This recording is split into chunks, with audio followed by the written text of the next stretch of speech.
लंबा पीछे को किसी था ना। आ जाइए। अभी आपका अभी मेरी ही है ना, और क्या तो ये मेरा ही हुआ ना। आपका ही है। हाँ, तो भाभी कहाँ लाई है? बुलाई मनीषा बोलो। हमारा सबसे ठीक निकल। आपका जिम्नास्टिक है, हम लोग वाला वो है लोग आइए मन साइड का कुर्ता कुर्ता खुली तो लोग देखिए कितना अच्छा बनाया है सर। हाँ डार्लिंग तो हिट है। ब्लडी है ब्लडी है आपको क्या अच्छा, आप लोग का आदेश हो तो मैं अपने बेब्स को खिला दूं। ये देखो कैसे खिला रहे हैं। उनका जन्मदिन है। हाँ। हमारा हम कब मना सके।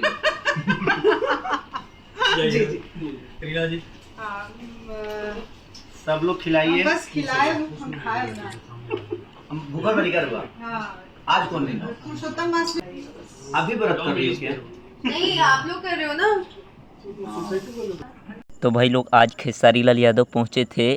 SRK म्यूजिक का जो कंपनी का ओनर है भाई, उसके पत्नी का आज बर्थडे था, तो वहीं पे बर्थडे मनाने खेसारी लाल यादव और राकेश मिश्रा आज एक साथ दिखे हैं।